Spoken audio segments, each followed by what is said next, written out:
আসসালামু আলাইকুম আবারও হাজির হলাম আপনাদের মাঝে নতুন আরেকটি ভিডিও নিয়ে। আপনারা দেখতে পাচ্ছেন আমাদের হাতে একটি AOC ব্র্যান্ডের মনিটর আছে এবং এটির সমস্যা অলরেডি আপনারা দেখতেই পাচ্ছেন। এটি হলো প্যানেলের সমস্যা। আর এখানে যে সমস্যাটি আছে সেটি আমরা বলে থাকি হচ্ছে যে প্যানেলের দুই অংশের ছবি আছে এবং এক অংশের ছবি নেই।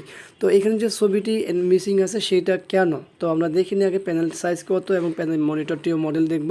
তো আমরা মডেল দেখলেই বলতে পারবো আসলে প্যানেল সাইজ কত। নিঃসন্দেহে দেখুন এখানে প্যানেলটি ব্যবহার করেছে 18.5, এটা 19 ইঞ্চি মনিটর। তো যাই হোক, এখন আমরা এটা খুলবো, এরপরে দেখব যে আসলে কী অবস্থা।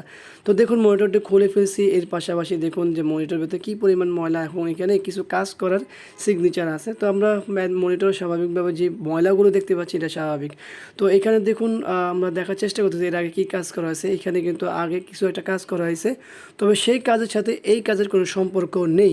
এখন যে সমস্যা, এখন দেখতে পাচ্ছি আমরা যে নিচের অংশে ছবি নেই এবং বাকি দুই অংশগুলো ছবি আছে। তো এটা সাধারণত হয় প্যানেলের সাইড র্যাম থেকে। তো আমরা আগে দেখে নেব প্যানেলের ভোল্টেজগুলো সব কিছু ঠিক আছে। সার্কিট বোর্ডে আমরা দেখতে পাচ্ছি টিকন বোর্ডে যে হাই ভোল্টেজটি আছে।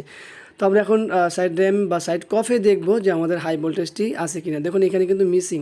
তো এখন এই কোন পয়েন্টে কত ভোল্ট থাকে সেটা অবশ্যই আপনারা দেখে বুঝে নেবেন, তারপরে আপনারা সেই কাজটি করবেন। তো আমরা এখানে দেখলাম যে আমাদের হাই ভোল্টেজটি মিসিং আছে কি সাইড র্যামে বা সাইড কফে, এবং আমাদের টিকন বোর্ডে সেই ভোল্টেজগুলো আছে। তো আমরা এখন কী করবো, জাস্ট একটি তার দিয়ে আমাদের হাই ভোল্টেজটি টেনে নিলাম। তো এরপরে আমরা আবারও ভোল্টেজটি মাপবো, ভোল্টেজ মেপে দেখবো যে আমাদের সাইড র্যামে ভোল্টেজটি চলে আসে কিনা। আর সেই ভোল্টেজটি আসার পরে কি হয়েছে সেটা আমরা দেখব।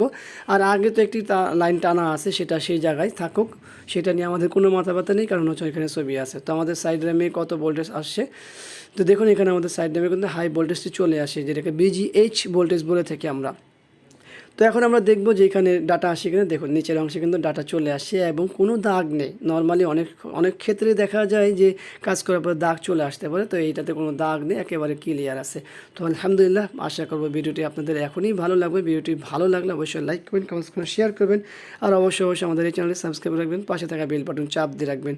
আর যারা ফেসবুক পেজ থেকে দেখছেন তারা আমাদের পেজটি ফলো দিয়ে রাখবেন, আর অবশ্যই ভালো লাগলে ভিডিওটি শেয়ার করবেন। আর আপনারা দেখতে পাচ্ছেন এখানে দুইটা তার টানা হয়েছে, আগে একটি কাজ করা ছিল, এখন আবার নতুন করে আমরা কাজটি করেছি। তো আবার দেখাবো অন্য কোনো বিষয় নিয়ে। আজকের মতো এখানে বিদায়। আল্লাহ হাফেজ। আসসালামু আলাইকুম ওয়া রাহমাতুল্লাহি ওয়া বারাকাতুহু।